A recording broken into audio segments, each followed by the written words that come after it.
It would take an act of God for Bradley and I to ever cross paths again. Caroline? Bradley!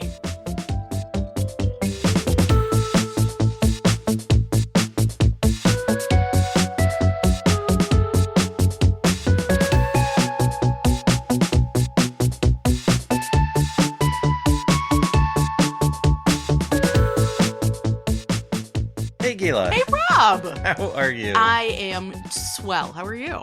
I am wonderful, because we are making episode 311 of Modern Technology Watches. 311. Now, if anybody wants to call New York City and complain about us, this would be the time. Absolutely. Because you call 311 for non-emergency situations. I have a question for you. A question for me. A question for you. Because it is my pick. It is. It is. And I had a couple of ideas, and I've narrowed it down to 2. Ooh. But here's my question for you. Okay. Because it's me. It is you. So we are leaning more toward the rom-com end of the spectrum. Spoilers. Would you like to go more rom or more com? Ooh. I don't know. I mean, I guess I'm in the mood for more com. Okay. I'll be right back. Is this a com that still has rom? Yes. It's a com with rom. A com with rom. As opposed to a rom with com. .com. I'll be right back. All right. Look somewhere else. I'll look somewhere else. I'll close my eyes and talk to the people about the general time of year. There are various holidays going on. We're just about to leave on a trip and see some family, and that's always fun. All right. Okay. You have put a disc in my hand. I have. It is The Baxter. The Baxter. The Baxter. A romantic comedy for anyone who's ever been dumped. I have never heard of this, but it's got Michael Showalter, we like him, Elizabeth Banks, Justin Theroux, and Michelle Williams. Okay, and this is an appropriately rom-com looking cover image. I'm guessing this is the film poster or something like it. Yeah, I feel pretty good about that. Yeah, everyone's just looking to camera and looking a bit gormless. Back cover copy here. Witness an epic romance, sort of. Baxter, noun, a compromise to true love, the epitome of settling, shorthand for a bachelor with lots of exes who's kind of a loser. I don't know what you're trying to say handing me this. Just chill. Okay. Meet Elliot Sherman, a conservative, risk-averse guy played by Michael Showalter in this charming romantic comedy. Elliot is more anxious than ever before his wedding to Caroline, Elizabeth Banks, the girl of his dreams, and the arrival of Caroline's hunky ex-boyfriend, Justin Theroux, does nothing to ease his fears. But this time, Elliot meets someone who can help, his eccentric temp who's wild at heart and full of romantic advice, Michelle Williams. Okay, is this like a manic pixie dream girl type of deal? Just hang in there. Just... Along with the help of his friend Ed, Michael Ian Black, maybe Elliot will finally avoid being the Baxter and get himself a bride. Credit block here, which I can barely see because my eyes are old. Oh, it's written and directed by Michael Showalter. Mm-hmm. Okay. And the whole crew is there. Yep, and by crew... And everybody from the state. Who did we mention? We saw them. Has that come up here yet? I don't know if that's come up yet. We saw them live. We did! We saw them live in October, actually. Yeah. They were on tour for the first time in like 30 years. Yeah, doing a bit of a reunion tour. Y'all, we went to Times Square to see them. For those unfamiliar, the state had a comedy show in the 90s on MTV. Sketch comedy. We loved it very, very much. We still do. If you're a long-time listener to this program, you will remember us talking about them a lot when we spoke about The 10, which was one of our very earliest episodes. 2. It was our second episode. Our second episode. Your first pick. My first pick. For this podcast. Yes. So I think always a safe well to go back to. We do really tend to enjoy their stuff. I think this should be no exception, and it's lighthearted and fun. So, tell you what. Yes. Let's have Torley play some music for the people. Let's do that thing. Then we'll be back for a lively discussion of 2005's The Baxter. The Baxter. Not just a Baxter, the Baxter. Not even Ann Baxter.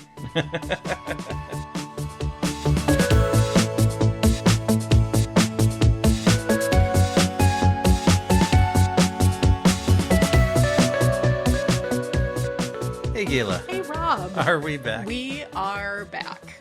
And we have watched The Baxter. We watched The Baxter. What did you think? That was an adorable, weird little movie. Wasn't it just? Yeah, and it's definitely one of those, like, I'm wondering how this happened without me knowing, since, so many people that we admire are involved in this. Absolutely. I think part of it may have had to do with when it happened and how it happened.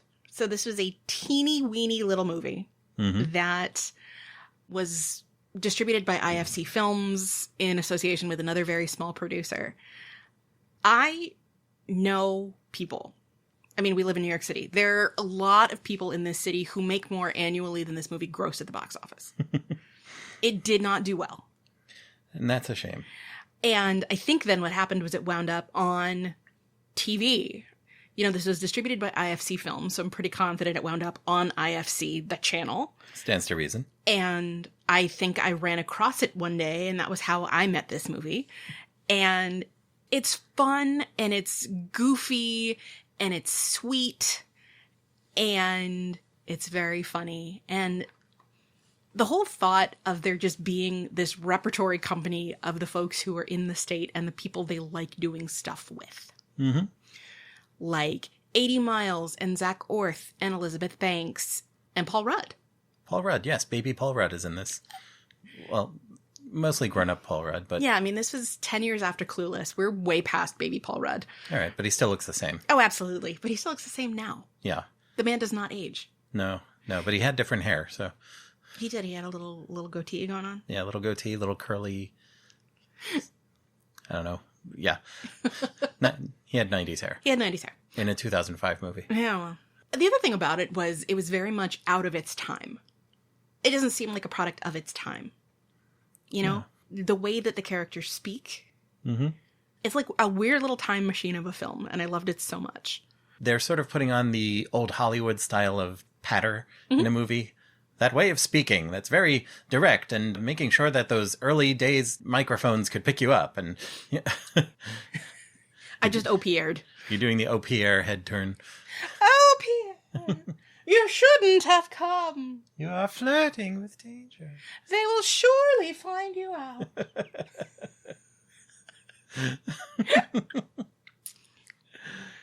So, yes, this movie also, I looked it up on Rotten Tomatoes. Mm-hmm. We liked it. We did. And I would like to speak on behalf of the movie-going public, is that right now this film has a rating of 75% positive for audience reviews on Rotten Tomatoes. Okay. And what is the critic score on Rotten Tomatoes? 32%. 32%. It's a big fat splotch. Roger Ebert gave the film 2 out of 4 stars and wrote, "The problem with the Baxter is right there at the center of the movie, and maybe it is unavoidable. Showalter makes too good of a Baxter. He deserves to be dumped." So playing the part well means that he's... Yeah. Yeah, he's playing a schlub. He's playing the... Which is it, the schlemiel or the schlemazel? Schlemiel, I think. Yeah. He's not a schlemazel. Things have really gone well for him. But I think also... we know these two are not supposed to wind up together. And the movie's open about that. Like right from the beginning, it shows you a bit of the last scene. And it's a great little device. But right, that this is the leading lady. Yeah. And this is the leading man. And I'm not the leading man, even though it's his movie. Yeah, the whole concept behind this movie is you've got a rom-com with the leading man and the leading lady who are supposed to be together and who only get together in that dramatic moment at the end of the film.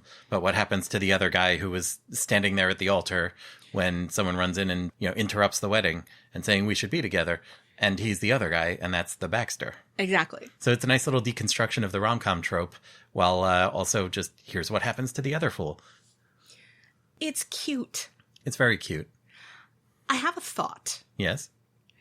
Because so many of these people are in so many of these movies, we've already functionally done this cast list. We could do this in clumps, maybe. First, just grab everyone who's in the state. Okay. Everyone who's in this state. All right. Michael Showalter. Yes. Michael Ian Black. Mm-hmm. We should point out Michael Showalter is the Baxter. He's the main guy. He's the main character. He also wrote the movie. He also directed the movie. Yes.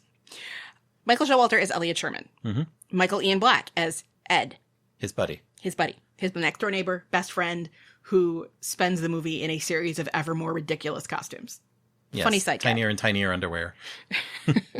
David Wayne as Lewis Lewis. Lewis. And they don't say that, I think, during the movie. It's just It's Lewis. Yeah. But his name is Lewis with an EW, Lewis with an OU. Yes. Jolo Trulio as Bar Baxter number 2. Mm-hmm. And Ken Marino as Jack Mechanic.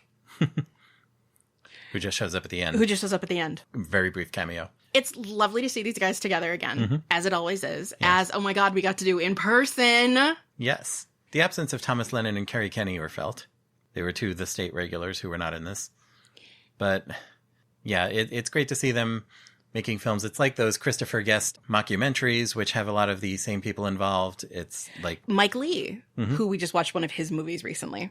Or like you watch A Fish Called Wanda and then Fierce Creatures, and you've got basically the same cast doing different characters. Or like the different Marx Brothers movies. Exactly. It's fun when you get a group of people who click well together, who like to play together. Yeah. Who then come back and do this again. So, speaking of which, I think we should deal the next clump, which are the folks who were in Wet Hot American Summer and The 10. Okay, so Elizabeth Banks as Caroline Swan. The leading lady. Justin Theroux as Bradley Lake. Dude, their names are Swan and Lake. I love that. I love that there are those little jokes I wouldn't have noticed had we not been reading this. Exactly. But yes, he's the leading man. And who is not the main character, but he's the leading man. And he was in The 10. Yes. He was Jesus. Yes. Zach Orth as Wendell Wims, who was in both, if memory serves. Yeah. I love him. He's adorable. He's great. And his dad was an opera singer, I think. And he has gravitas and big fan. Paul Rudd as Dan Abbott. Yes. If you don't know who Paul Rudd is, yeah, you do. A.D. Miles as Bar Baxter number 1. Okay, and I think we're covered for that second group of people. All right. You know, that second ring, basically, it's fun to see them. It's fun to see them all again. Then we have kind of the third ring, who are people who we have not seen before in a project like this, but who we recognize from other stuff.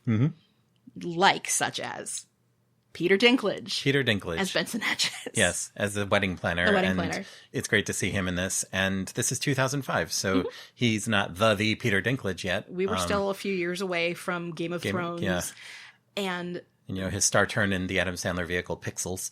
But this is also a little bit before he made a movie called The Station Agent. I've heard of this, but not seen it. It's basically a four-hander. It's him, Patricia Clarkson, Bobby Cannavale, and Michelle Williams. Yeah. It's sweet. I really like it. And the thing about Peter Dinklage in this is he was just having fun. Yeah. And his stature was not key to who he was and what he was doing. Oh, yeah. And it would have been so easy, especially for a movie made 20 years ago, for that to be the gag. And it just wasn't. But the character was a lot of fun. Yes. And we know Peter Dinklage can do funny from his Saturday Night Live episode, which is really one of the best of that era. Space Pants. Okay, so in his Saturday Night Live episode, there's a sketch where Cecily Strong and Beck Bennett are playing a couple on a honeymoon in an underwater hotel suite. Yes. Oh, yes. And tell me that Benson Hedges and his character Rourke are not of a piece. Yeah. And yes, his character is named Benson Hedges, which is, I love in a comedy when the character names are also their own little jokes. Another callback to our very own podcast. Catherine Lloyd Burns as Stella. Catherine Lloyd Burns. And she was? Jenna Elfman's assistant in Keeping the Faith. Ah, yes. Keeping the Faith, which rom-com in New York City. Yeah. From about the same era. Sorry, I just keep doing this to you. It's quite all right, because this was the spoof version of it, and it was therefore fun. Yes. We have Haviland Morris as Kate Swan Lewis. And which one was she? She was the sister. Oh, the sister. The one married to David Wayne. The one married to David Wayne. Who was Lewis Lewis. Yeah. Do you know where you know her from in the greater sense of the world? I do not, but she looked hella familiar. She played the girlfriend in 16 Candles. Whoa. Okay. Yeah. Okay. Right? Yeah. Like, imagine her blonde with a big chunk of hair cut out the back of her head. Yeah, and 20 years younger. Yeah. Okay, sure. Seth Herzog as Bar Baxter number 3. He's a that guy in these sort of things. Well, he is, but he's also a that guy in comedy in New York. Yes. He has probably one of the best gigs in comedy in this city. Do you know what he does for his day job? What does he do for his day job? He is the warm-up comic for The Tonight Show. Ah. Okay. And we've seen him. And we've seen him. He runs a monthly stand-up show that we have seen, which is super fun. That's where we saw Ginny Garofalo. Yes. That's where we saw Heidi Gardner. Mm-hmm. It's super fun. It was hot in that room, but it was so much fun. Yes. He's cool. I like him. Yes. And Sarah Drew as Serena, who you probably don't recognize, but she was on Grey's Anatomy, so that's why I knew who she was. Okay. Okay. And Jack McBrayer, who was in the scene in the bar but is not credited. Do you recognize him? I do not think so. He played Kenneth the Page on 30 Rock. I never watched 30 Rock. I know you have not, but I did show you the whole sequence with the ice cream cake. Oh, yes. Oh, he's that. Okay. Yeah. Yes, I recognize him now. Yeah, that face. That face. Yeah. And maybe at some point we'll do 30 Rock. I think it's streaming now. And we've pretty much hit everybody that we recognize in the cast. Except Michelle Williams. Oh, crap. Yeah. We didn't talk about Michelle Williams. Let's talk about Michelle Williams. Let's talk about Michelle Williams. Okay, what do you think about Michelle Williams? Do you have thoughts? I like her a lot. Like, I've seen her in the most random things, and she's always a highlight. She's fun. She's a good actor, I think. She's worth watching in whatever, I think. You said she was in something we watched. And I said, not for this podcast. But then I realized what it was. What it was? Fosse Verdon. Oh, of course. Yeah, Fosse Verdon. Right. And she was excellent in that. She was. She's excellent in everything.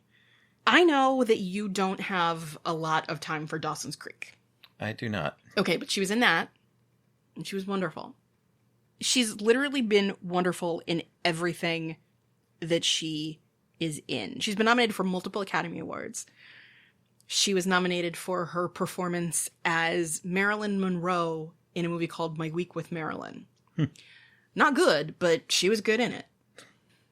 She played young Syl in Species. That was the little girl version of, in 1995, the young version of, what the hell's her name? Natasha Henstridge. Natasha Henstridge. Oh my God, seriously? I was guessing. Movie Dick. Did you see that? No. Oh my God, you love it. Brokeback Mountain, of course. Brokeback Mountain, yeah.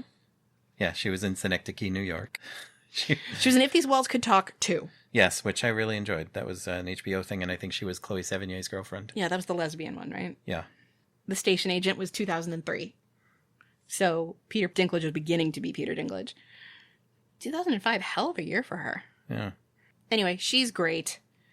And when we started talking about this, you asked me if we're talking about Manic Pixie Dream Girl. Yes. Would you say that Cecil Mills is a Manic Pixie Dream Girl? Yeah, I don't know if she qualifies as a Manic Pixie Dream Girl. She's kind of like the Depressive Pixie Dream Girl? depressive, like actually normal character surrounded by nuts. This oasis of sensibility, I think, as all the weirdness goes on around her. And the role that she's thrown into in this movie, I think she's perfect for it. She plays it wonderfully.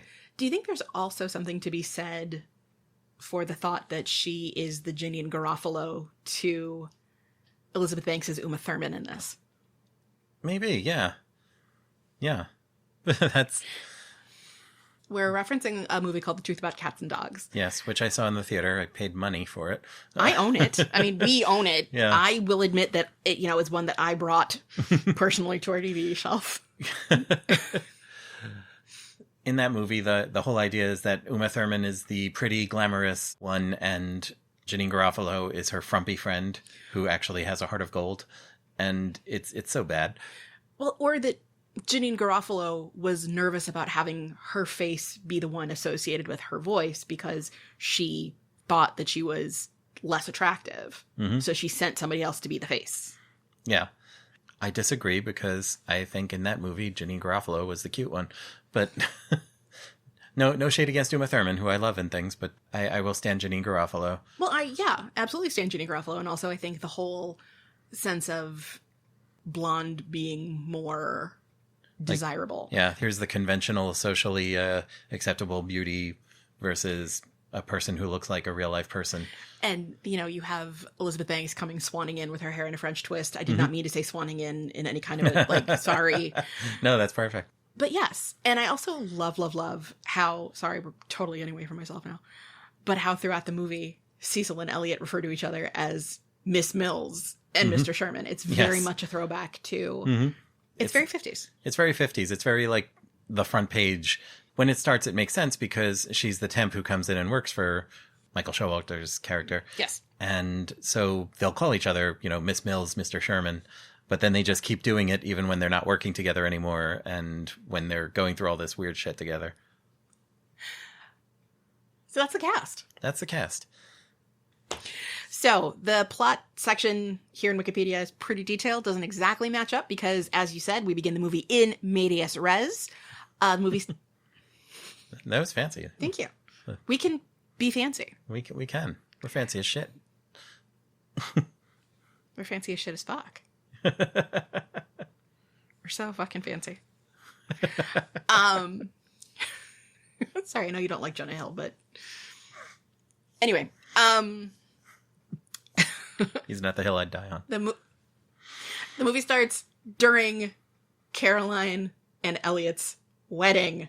Mm-hmm. And then Michael Showalter's in voiceover. He said, this is the leading lady. She's about to marry the wrong guy. Justin Theroux comes in through the back. This is the leading man. And this is all in voiceover. Mm-hmm. All right. And he's like, that's me. I'm the wrong guy. Right. And he's there on the altar looking. And this is my story. Mm-hmm. All right. Here we go. Elliot, a tax accountant from Brooklyn, is a dependable, though thoroughly average young man doomed to be the Baxter, the nice guy who's bound to lose the girl to the leading man in romantic comedies. Losing 3 girlfriends to last-minute rekindled relationships with their ex-boyfriends has made Elliot wary of being abandoned yet again. And it's in that piece of voiceover where he explains the role of that person, and he's like, my grandmother called it the Baxter. They never go into why it's the Baxter. It's just, that's what it's called, and so that's... What? You've got a look on your face. I do. Happen. It is not audible. Sorry, I'm having a... Hang on. What is the epiphany you're having live on mic here? The Apartment. The Apartment. 1960. The Apartment. Jack Lemmon's character is named Bud Baxter. Well. And even by the end of the movie, where he's saved Shirley MacLaine's life, they're sitting there playing cards and he's like, I adore you. And she's like, shut up and deal. Mm-hmm. He's the Baxter. And I bet that's where it came from. That is well remembered. Thank you, dear. That is fantastic. And okay, if this was what Showalter was referencing, nice reference. Absolutely. It wouldn't shock me at all, in fact, if this is what he was referencing. All right. It never is explained. It's not, they do not explain it in the film. But it would also make sense because, that movie came out in 1960. Mm-hmm. And grandmas loved it. Sure. Mine did. So yeah, that's my new theory about the etymology of the Baxter. All right. Well theorized. Thank you. Okay. All right. About a week before his wedding to his girlfriend, Caroline Swan, Elliot discovers that her high school beau, Bradley, is back in town. They flash back to, 1 year earlier? Yes. And the framing device that we get is there's voiceover from the wedding, and he's like, it all started a year ago on a Monday. That's my favorite day of the week. Yes. When I met Caroline Swan. And then he said, actually, it started a little bit before that, when he met Cecil. Mm-hmm. Which, by the way, I just get a kick out of the fact that her name is Cecil. Yes. It's not Cecile. Nope. It's not Cecilia. Nope. It's Cecil. Cecil Mills. Like Beanie and. Yes. Or like Cecil B. DeMille. This movie works on so many levels. Yes. Yes, they jump back to a year ago. You see, he meet Caroline, who comes in as a client. And they start getting to know each other. And then Cecil comes in to give them coffee. And it's like, wait, it was when I met Cecil. And then it's like earlier that day, just before that scene. Right. Where she comes in and she's his temp. Right. He was about to ask her out. And then Caroline showed up and he forgot to do that. Mm-hmm. And, he has a nice scene with Zach Orth where Zach Orth is trying to give him tickets to some string quartet or something. Something like that. And he keeps pointing at the tickets and pointing at her. It's cute. It is. It's a cute piece of business. Okay, about a week before his wedding to his girlfriend, Caroline Swan, Elliot discovers that her high school beau, Bradley, is back in town. Elliot tries to keep himself composed, but even Caroline's reassurances do not convince him that her feelings for Bradley are buried. But So, I want to go back for a second Sure. because the bit where he meets Cecil, that scene is so cute because she comes in and she's new in town and she's a temp and she really needs this job and she's like soaked from the rain and got lost on the trains and all this stuff happened. And he's like, oh, come in, dry off, take your coat off. And then they start talking. She starts taking things out to personalize her desk. And she's got her own lamp, which is hilarious. And she's got a big leather-bound dictionary that she thumps on the desk. And he goes, what's the dictionary for? And she goes, I'm reading it. It's what I'm reading right now. And he gets excited because he's like, I'm reading the dictionary too. What letter are you up to? and she says, I'm up to G. He's like, G's good. G is a classic. So they're bonding over the fact that they're both reading the dictionary. Yeah, they start batting G words back at each other, like obscure G words. Like a plant called a Gromwell. A Gromwell, yes. And how they've both been looking for a Gromwell in the city. And they haven't found one yet. Yes, it's adorable. It's a really quintessential meet cute. Mm-hmm. Done to the ridiculous extreme, which is what this movie keeps doing with the rom-com tropes, and it's amazing. Yes. And then Caroline shows up, and she and Elliot start talking, and she's like, next you're going to say you jog. And Elliot says, I speed walk. She's like, well, that's a coincidence. And he's like, not really. Yeah, he's like, it very nearly is. You could sort of say that. Yeah. So then you have this moment where Elliot and Cecil bump into each other in the elevator, and Elliot's talking about running into Bradley. It's cute because he's like, oh yes, they're visiting Caroline's family. They're at the Swan family home. And at this point, they're engaged. There's a very quick montage of them dating, and now they're engaged. Talking about how lovely and, passionate their relationship is, and a couple of young Turks, but whatever. It's clearly their life together is not that exciting. Yes, they've slipped right into a standard, like, cheesy couple thing where they're both in bed with the pajamas and pulling the comforter up over themselves together, a lamp on each side. So he's sitting there, and they're going out with Caroline's high school friends that evening. He's looking through the family album with her sister. And her sister is flipping the pages in this photo album, and he already knows the story, and he's like, oh, that must be your trip to such and such at whatever year. This must be your grandparents' house, and I've heard about the clam bakes that your nana used to put on, and this must be this person and this person. Like, he knows everything. He knows all the stories. He got them from her, and it's funny because she's flipping through this photo album and about to tell each story, and he cuts her off with the story And she's sitting there with her mouth hanging open. It's fun. And then he says, and this must be, and he has no idea because it's her high school boyfriend about whom she hasn't mentioned anything. And this is after, like, oh, we tell each other everything. We have no secrets. No secrets. So you cut to the bar where Caroline's friends are all singing for She's a Jolly Good Fellow, and he's like jumping in and is like, I need to talk to you. Caroline, I need to talk to you. Sorry, Michael Showalter, if you ever hear this, I'm sorry about that voice. But basically, yeah. And he's got the best voice. He really does for this stuff. Like, if you've watched The State, you might not know off the top of your head who Michael Showalter is, but if someone starts saying, I'm Doug, and I'm out of here, like, he was that one. He was that one. And he can do things with his voice that just completely fit any kind of weird-ass comedy. He's just great. And he's got a great one in this. So Bradley was living out of the country because Caroline's like, there's nothing we need to talk about. He lives in Europe. It would take an act of God for us to bump into each other again. And then he shows up. Yes. So he's telling this all to Cecil in the elevator. Elliot's telling it all to Cecil the next day. Right. And they're busy riding up and down in the elevator. Yes. Now she's no longer his temp. She's going to a different job in the same building. So, how are you? They catch up a little bit, and then he says, nothing major to report. Beat. My fiance's about to leave me for another man. And it turns out that he has driven Bradley back into the city that morning, and Bradley's like, do you ever have a moment where your life is just, you have to choose which way your life is going to go? And Elliot's like, no. Yeah.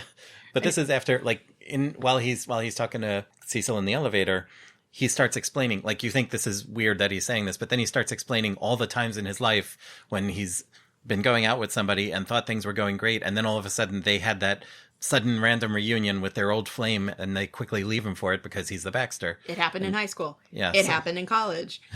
He's now afraid that it's going to happen again. Mm-hmm. As he resigns himself to losing Caroline to Bradley, Cecil offers him a ray of hope.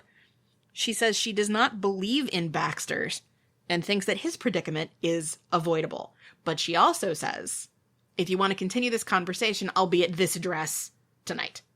Also, side note, before Elliot leaves the Swan home, Caroline says, I have a wedding planner coming by tomorrow. He'll be there at 9 o'clock. Don't forget. This is very important to me. Yes, and this is the survey he needs you to fill out. And she puts it in his briefcase, but he's watching Bradley leaping over things in the backyard for some reason to come to the house. Jumping over snow, jumping over the fence and like on the roof of the shed. He's just like, oh, he's good. And so while this is going on, she tells him, here's the survey you have to fill out. And he's just like, I'm putting it in your briefcase for you. Yeah, completely not paying any attention. Right. So then they go back into the city. He bumps into Cecil. They do this thing in the elevator, up and down and up and down and up and down. Okay.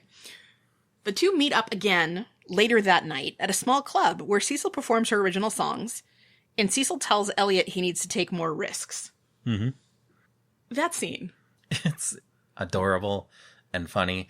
He's following the address on this piece of paper he's got from her, and it turns out to be this classic dark, divey nightclub bar where there's a stage, and she's up there at the mic just haltingly singing this weird-ass little song. You know what she sounds like? Sister Mary Robert at the beginning of Sister Act. Yes. Her mouth is moving and there's a little bit of sound coming out, but it's not like there's clearly no confidence there. And there's no accompanying music or anything. It's just her up there. It's not going over well. She's very uncomfortable. She notices he's there and, oh, it's great you came. And she's like, yeah, usually I have a guitarist with me, but he's sick.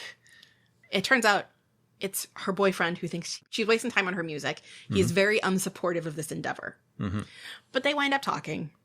And the MC is like, hey, it's going to be a party. And Elliot's like, I should go home. Cecil says, stay for one drink. And if you're still having a terrible time, you can go. Obviously, they wind up having a very intense conversation. And he says, what were you going to say to me in the elevator? She's like, it's too loud. And they wind up in the bathroom. Yeah, but you don't know right away it's the bathroom. You just see them in this tight little room with some candles. And she's like, it's much better in here. And he goes, yeah, it's a lot better. Does the wiki go into this? Cecil tells Elliot he needs to take more risks. What she says is, you should have asked her to dance. Yeah. In the montage of times he's been the Baxter, the very first time was at a school prom. At a senior prom. At a senior prom. And the young version of him asks the girl with him, would you like to? And she goes, yes, I would. And he goes, have some soda? I'll go get us some soda. It's the prom. And it turns out his date is on crutches and they haven't danced all night. And then this kid who also was in Wet Hot American Summer, turns up wearing a Tux t-shirt because one of those kids, it's supposed to be the 80s, and comes sweeping in and asks her to dance. And they do, and they live happily ever after. While he's off getting drinks. Right. And then you see his college girlfriend. They're outside. I'm cold. He says, well, I'll go back to the car and get you your coat. I'd give you mine, but it's too big. And she's like, well, I don't mind. And he said, no, it's fine. I'll go back. And then her ex, who is the captain of the lacrosse team, says, there's a really special girl who's auditioning for Juilliard this week. And I invite you all to skip the game with me to go support her. And of course, it's this girl. And it's funny because they go one after another in these scenes. And again, they're so expertly deconstructing the tropes because you could imagine if you're into romantic comedies or you at least know the beats, like you can imagine each one of these scenes is the triumphant they're getting back together scene in any given romantic comedy. But you never think about who the other guy is. But like the other guy in all of those turns out to be Elliot. And so he's convinced this is going to happen again because all the signs are there. Yes. And at the end of the night, he's like, thank you so much. This is really, I appreciate all of this. And I'm going to give you, here's my card. I'm putting my home number on it. Call me anytime if you need anything. He goes home, he goes to bed. But also the bit where they're having this conversation in this dark corner somewhere, and then you hear someone pounding on their door going, other people need to use the bathroom too. And then you kind of notice that the candles in the background are on a toilet tank. Great little moment. And there's also that thing where she says, I should warn you that I'm a little bit tipsy, and so I apologize if... I apologize in advance for anything I might do or say for the rest of the evening. Yeah. In another movie, this would have been where they start kissing or whatever, but they don't. They don't. So he goes home, he goes to bed. And the phone rings. Okay. When Cecil has a fight with her unsupportive boyfriend, Dan, Elliot offers to put her up for the night. She comes over. He puts her on the pull-out couch. He gives her a pair of his pajamas. Michael Showalter is probably 8 inches taller than Michelle Williams, so she's swimming in them. It's very cute. Yeah, and also clumsily opening this fold-out couch and just all the physical business. This whole scene coming up is where so much great physical comedy happens. The next morning, Caroline shows up early with their wedding planner to finalize their plans. He finds out because she's there still in his pajamas going, your wife's outside with the wedding planner. And he has that moment, I forgot about this wedding planner thing and you can't be here. She can't find you. And so there is the madcap slapstick of trying to hide the blankets and cushions from the couch bed, close that back up, hide this, hide that, get everything while he's trying to shave and get dressed. Elliot panics due to Cecil's hidden presence, and during the meeting makes a string of awkward suggestions, upsetting Caroline, who begins to doubt his commitment to their relationship to the point of calling off the wedding. So that does not even do this justice. That doesn't scratch the surface. Okay, so first of all, you have Elliot wearing Cecil's underpants. Yes. They were just quickly handing each other's clothes, and they get dressed and whatever, but she's still in his pajamas. He gets dressed. She goes off to hide. He's got his clothes on, rumpled, still doing up his tie, whatever. And what's her name? Caroline comes in with the wedding planner, Peter Dinklage. Peter Dinklage is looking around at the apartment like, oh, this is a railroad apartment. Choo choo. And just all these pithy little cute things about everything around him. And she's like, okay, so we had that survey that you did, right? But also, we've got this whole thing where earlier in the movie, Elliot had said he found his dream home on the top floor of a brownstone in Brooklyn. Mm-hmm. Now, this movie came out in 2005. Yes. Where Brooklyn was still an outer borough. Mm-hmm. People did not want to go there. And Benson Hedges is running around freaking out because he doesn't know where he is and he doesn't know how to get back. And it's Brooklyn, Iowa is what I call it. Because, first of all, there is a Brooklyn, Iowa. But also, they're in the middle of nowhere because it had not gentrified yet in the way that it has now. Yeah. Almost 20 years later, this is, It's funny to think of someone not wanting to live in Brooklyn. Benson Hedges would be living in Brooklyn now. Yes, he absolutely would. He'd be living in Greenpoint. And it was amazing. Mm-hmm. It was absolutely amazing. And Benson Hedges is noticing things about their relationship, and he gives Elliot a signal that he's got shaving cream all over his earlobe. Yeah. At one point during the hijinks which ensue, Elliot's shirt rides up and you see he's wearing Cecil's underwear. You see he's wearing her pink frilly underwear. Benson Hedges is just like, oh, and motions to it. And he's like, panics and covers it up again. But we also got a lovely moment of flashback where we see them running around trying to screwball madcap, get everything correct. This movie is a master example of how to throw in not only the big flashback with the framing story and everything, making most of the movie a flashback, but also the little flashbacks in between that explain things that are just now happening, and you flash back to that being set up, and it keeps going back and forth between things like that, but in a totally fun and entertaining way. You know what's actually not mentioned here? So they go through the questionnaire. Yeah. He's like, oh yeah, I totally filled that out, and pulls it out, and it's very obviously blank. He didn't write anything on it. He's trying to fake like he filled it in and come up on the spot with what he wrote in there. Which is also funny because you think about these people who have been doing comedy for years and years and years. Mm-hmm. And this is truly like a moment where you'd need to improv. Yes. And it just does not go well. It's so well done. Yes. It's like, let's talk about color schemes. And Elliot blurts out, yellow and black. And Caroline says, like a bumblebee? At my wedding? Yes. Benson Hedges says, what were your colors? She said, steamed asparagus and Tuscan white bean. But sure, yellow and black. That's fine. Benson's just trying to be supportive and go along with it. And it's also like how you have to be a really good actor to portray a bad actor. Mm-hmm. And you have to be really good at improvising to portray a bad improvisation. It's like you can see the flop sweat just continuing to happen. It's hilarious. Mm-hmm. Every question, and this is about like opinions and choices, and there shouldn't be wrong answers. Yes. But dear God, he comes up with the wrong one every time. What kind of music would you like at your wedding? Funk. And she's just horrified. And then he quickly tries to salvage each of these. He's like, funk is what I was, or rock, or jazz, or swing. Somewhere, one or the other, somewhere along the line of rock or jazz or swing or funk. And there's another moment where she's, okay, the food, we can do this together. 1, 2, 3. She says, French food. And he shouts, Baja cuisine. When what the fuck even?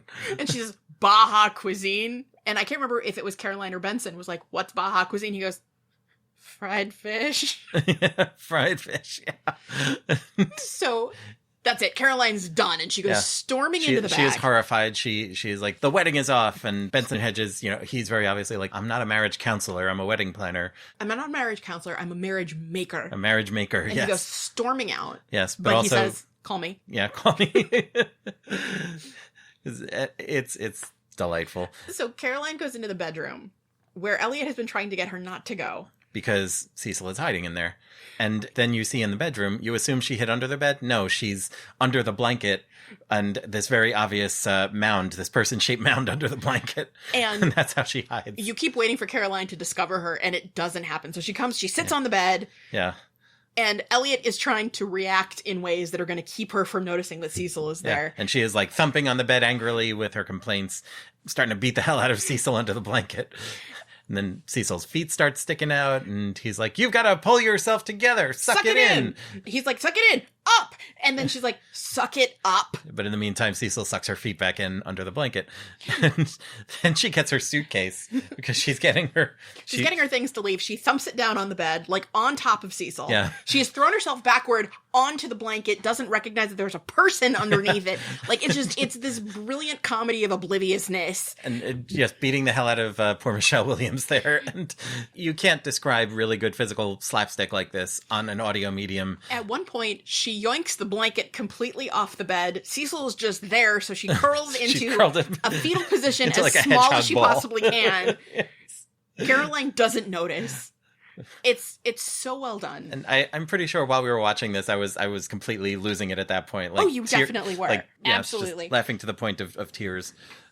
This movie very quickly in the beginning, I told you, okay, I'm already on this movie's side. And it just kept me there so firmly. Absolutely. It was great. Okay. While out to a bar with his friends from work, Elliot accidentally runs into Dan, who recognizes him as Cecil's Baxter friend.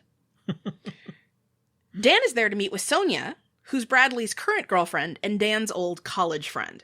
Now, to the best of my understanding, the only thing we find out about Sonia is that she snorts when she laughs, and this is portrayed as an undesirable trait, and I am mad.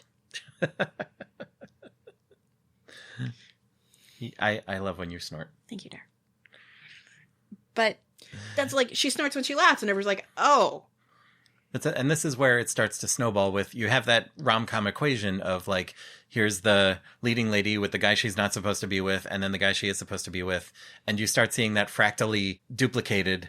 Here's Cecil's boyfriend, but he's old college friends with this woman who's Bradley's girlfriend. And it just starts propagating like that throughout the film. And Elliot sees this take shape, and he's like, oh. So they all decide to sit together, much to Elliot's chagrin. Both Dan and Bradley laugh and joke with Elliot's friends until one of them mentions that Caroline left him. And they wind up like playing this weird game where they're doing like impressions. Yeah. I don't entirely understand it. Yeah, they've got this weird like hand clapping, thumping thing that they do, and then an impression of something. Sometimes it's a celebrity impression. Sometimes it's just they're saying something in a weird voice and everyone laughs. And it's that thing where you do like non-comedy comedy, but because the characters are laughing at it, it ends up being funny. Exactly. It's fun. The whole thing is fun. Mm-hmm. And then mentions that Caroline left him. Depressed and upset, Elliot leaves and contemplates suicide, but he's interrupted by Caroline's brother-in-law, Lewis, who tells him that Caroline is willing to give their engagement another chance. He's on the Brooklyn Bridge because of course he is. He's on the bridge with a 40. With a 40 in a paper bag. And he literally says, goodbye, cruel world. And then Lewis is like... Yeah, starts stepping over the railing, and Lewis runs up David Wayne. And he's just so bizarre, Lewis. There's no other way to put it. Yeah, a perfect David Wayne character. Absolutely. Absolutely. And it's always nice to see David Wayne on screen because we don't always get to do that. Mm-hmm. This happened to be while we're slowly making our way through a cartoon that I loved. It was out in the... Around this time, wasn't it? Around this time, yeah. In the late 90s, early 2000s, whenever it was. It's a cartoon called Sheep in the Big City, which I got a copy of, and we've been going slowly through the episodes of it. It holds up. It really holds up. It's a wonderful cartoon. It's very cute. It aired from 2000 to 2002 on Cartoon Network.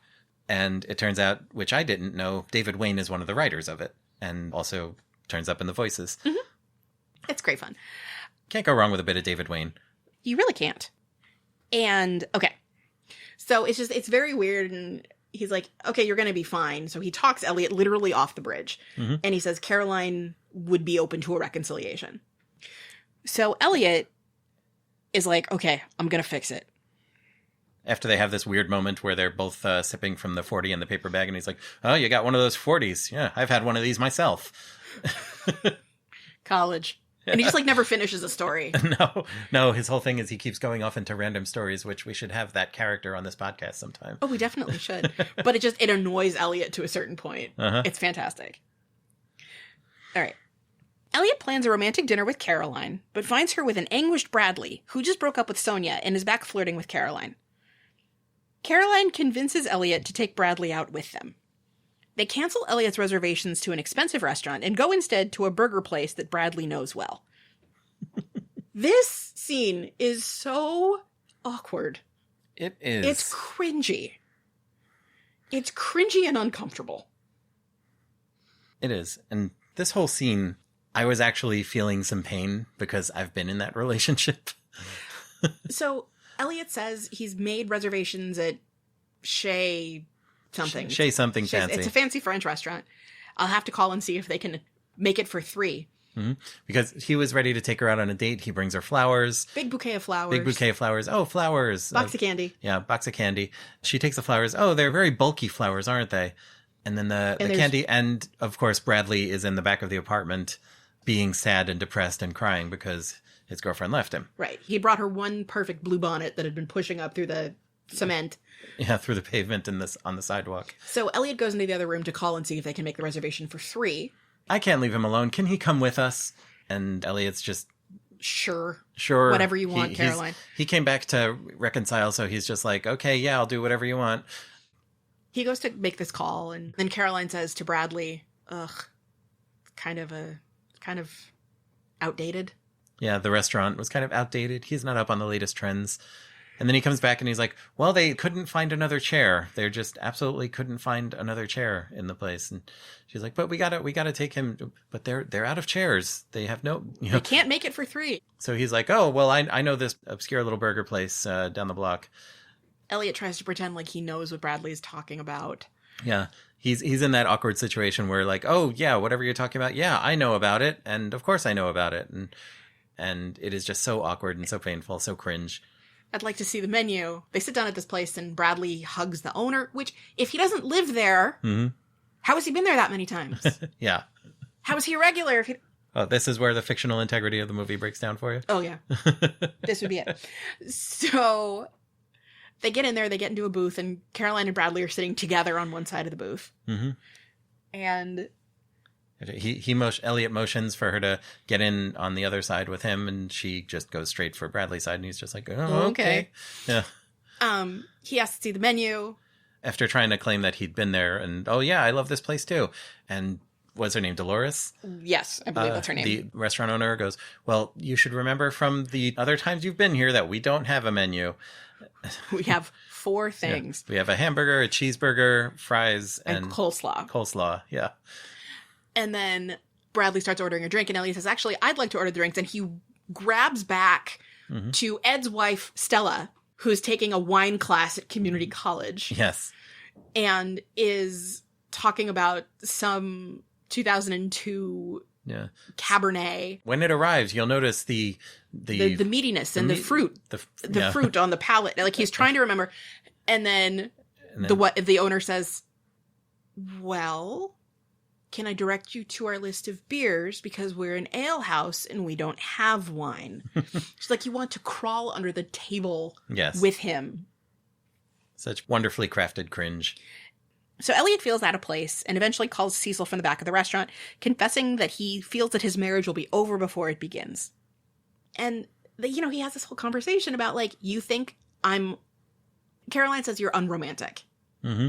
It's just like... and that just breaks him, and he lets it all out. And he's like, I'm just trying to make this work. I'm trying to make this work. I made reservations for a lovely restaurant. You decided you wanted to go here. I did this. You say that. You think I'm unromantic and I'm trying as hard as I can, but you just keep knocking down everything I'm doing. Mm-hmm. And then he went and he called Cecil. Yeah. And he said, just give me a break. I need a break. And you see her start to kind of take this in. Mm-hmm. And then he goes in the back. Was it before he vents that he goes in the back and gets on the payphone and calls Cecil? No, it was after, because he was like, this is so weird and so bad. And but it was after they suggested, after this, we should go dancing. I want to go dancing, says Bradley. Yes. And of course, Caroline's like, yeah, let's go dancing. And he's just like, I don't want to go dancing. And has his little breakdown. His little breakdown. Then he's like, steps away and goes in the back by the... We forgot something. What did we forget? When they were at the Swan home, they were talking about their honeymoon. Ah, yes. Right? Because they were going to go camping for like a week at a national park. Mm-hmm. Caroline wanted to go to Mallorca for the beaches and the dancing because they've never gone dancing together, but Elliot is risk averse. Mm-hmm. And so camping it is. That's the whole thing. Elliot's risk averse. Very early in the movie, you see Caroline sort of being, I wanted more, but this is okay. Mm-hmm. And of course, it's apparently not. Right. So Elliot goes in the back and gets on the payphone and calls Cecil, gets her machine, and starts leaving this rambling message about everything that's going wrong. Right. He's like, why am I even telling you this? The next day, Elliot arrives at work to find that Cecil is his temp again. When she proposes to go have a drink together, Elliot explains that after his phone call, the night actually got better for him. As Caroline accused Elliot of being unromantic, he stood up for himself and accepted to go dance with her and Bradley, actually impressing Caroline with his moves. And this is another little flashback where you see him turn up at work the next day, see that, Cecil's his temp again, and it seems like they're going to now have a thing after everything went terrible, but then after that message, things got better. Bradley shows off his breakdance routines, accidentally hitting Elliot in the face, to Caroline's concern, so he's like got 2 black eyes. Mm-hmm. Bradley apologizes and reveals that he will leave the next morning to Malta for his work as a geode student. Because that's his job, is geodes. Yeah.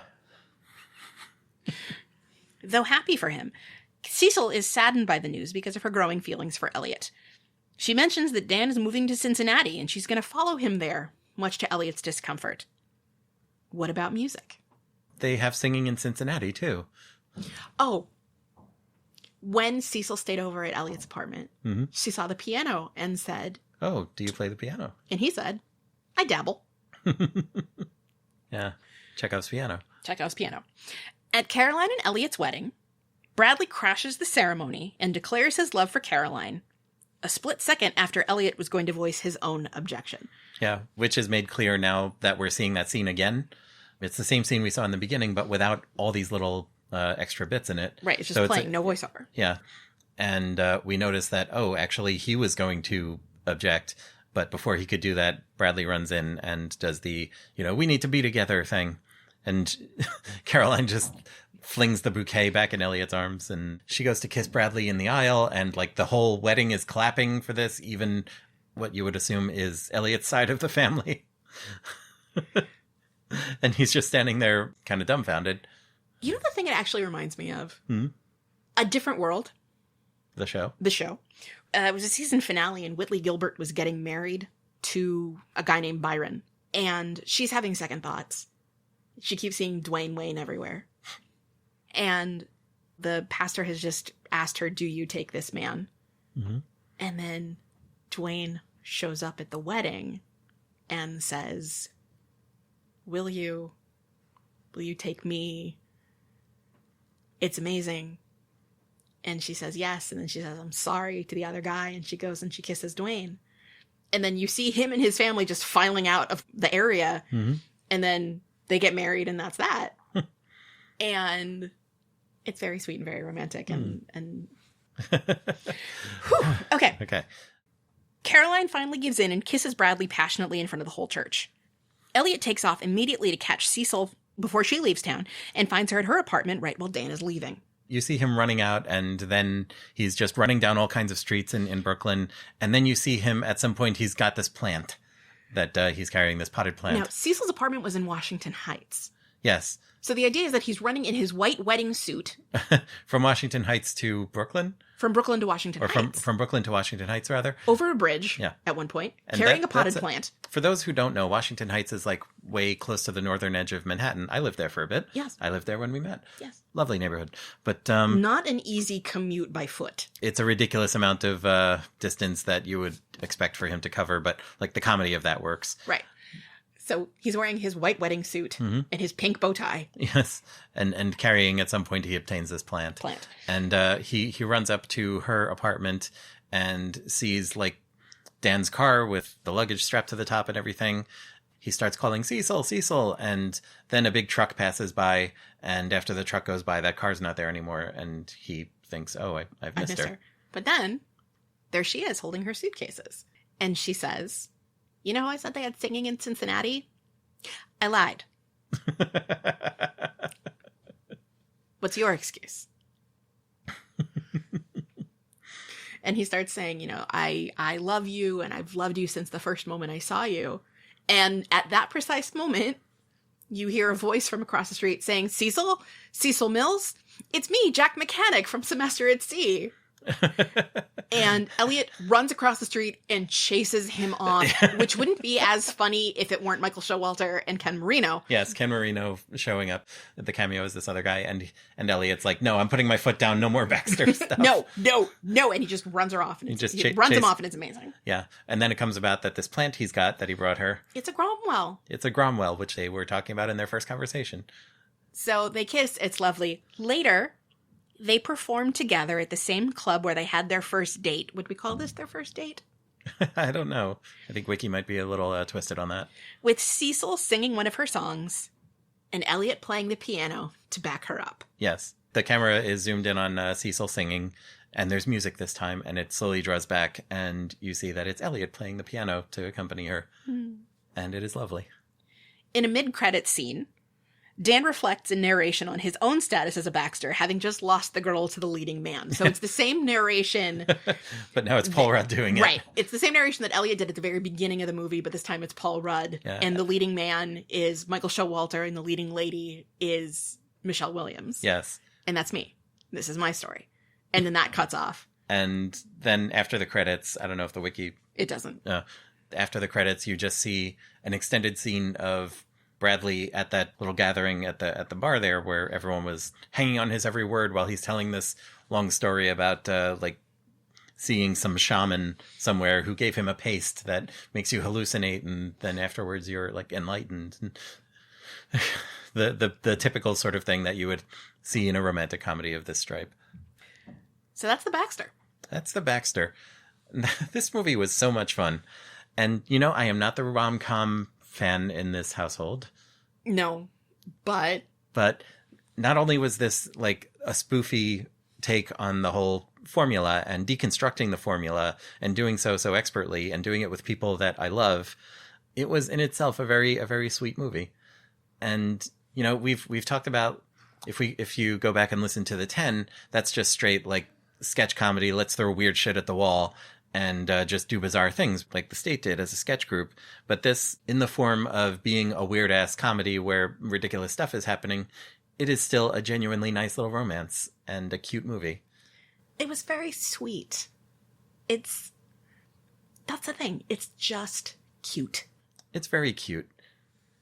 It's very cute, and the cast is cute, and the characters are cute, and just everything about this is adorable and hilarious. And I'm so glad you showed this to me. Absolutely. And I love the stuff that these folks do together, because getting to watch this crew play together. Absolutely. Is just so much fun. Mm-hmm. And when you can track the stuff that they've done as a group. Yes. And as the various permutations of the State and Reno 911 and Viva Variety and all those pieces, Mm-hmm. and when they work together and when they work separately. And it's just fun. And so much fun. Because the thing is, the State was a college improv group. These people have been friends since they were teenagers. It was a college improv group that made it to MTV as a TV sketch group and found success and survived that somehow. And they're still doing stuff together. And sometimes when you're hanging out with your friends from college, it can be a lot. Mm-hmm. I know this, I have seen this, I have done this to people, and I apologize. But sometimes when you click with your friends from college, wonderful things can happen.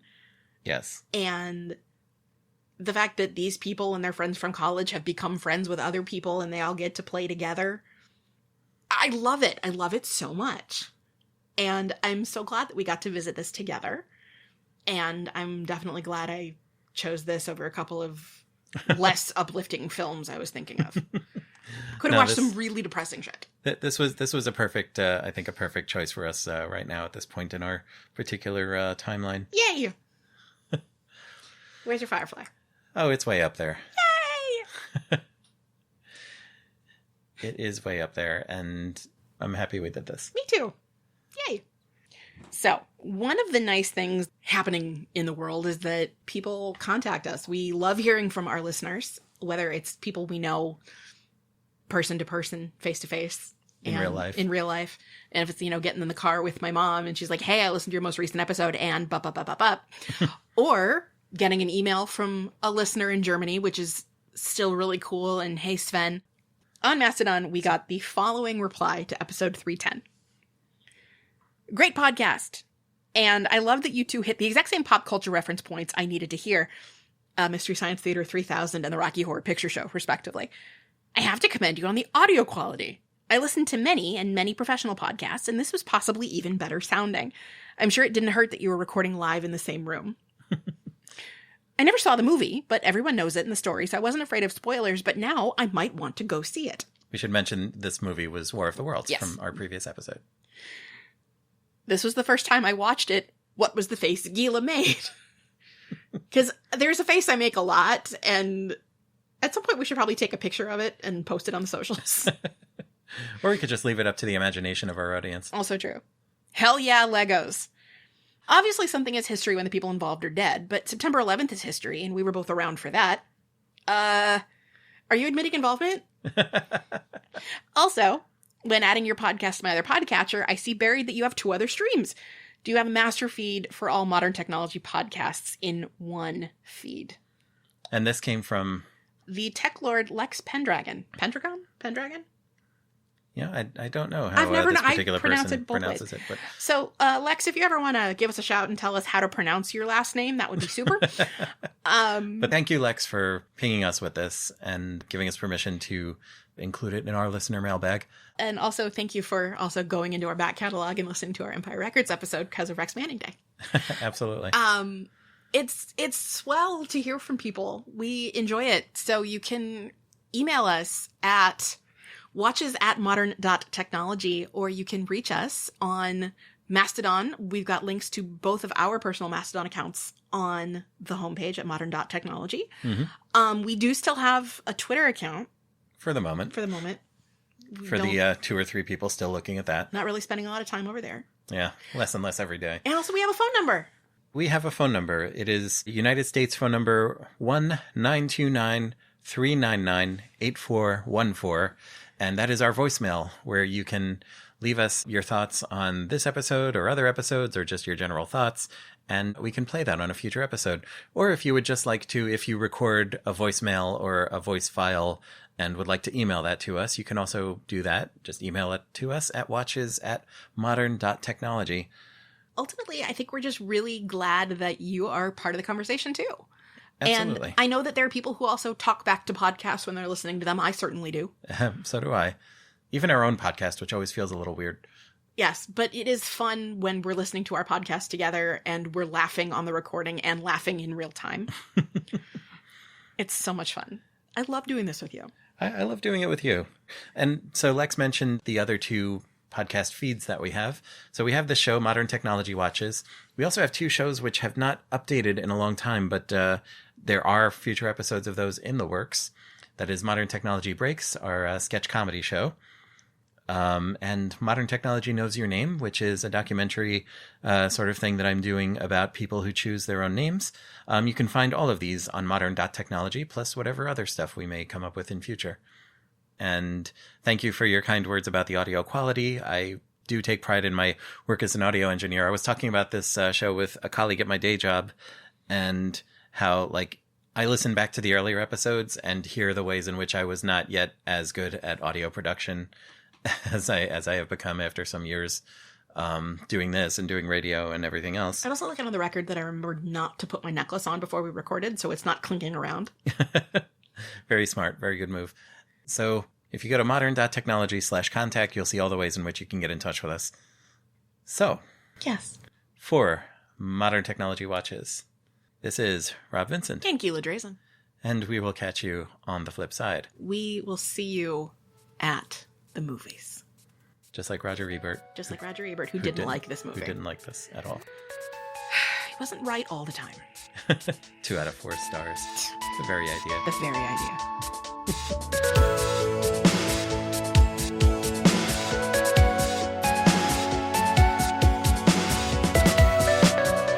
You've been listening to episode 311 of Modern Technology Watches with Gila Drazen and Rob Vincent. Go to modern.technology on the web for more info on this show, our other work, and our social media dictionary. Our music is The Promise by Torley Wong, released Creative Commons Attribution Share Alike 3.0. Find more from Torley at torley.com. Thank you, Torley. Content from wikipedia.org is used under Creative Commons Attribution Share Alike 3.0. This podcast is released under Creative Commons Attribution Share Alike 4.0 and is a production of Joyful Firefly, LLC. Email us at watches@modern.technology. And if you like us, tell somebody.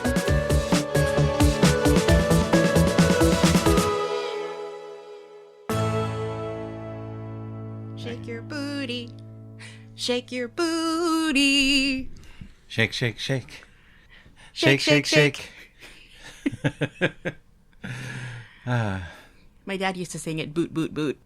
It annoyed the shit out of me. Boot, boot, boot. Boot, you're shaky. Boot, you're shaky. Boot, you're shaky.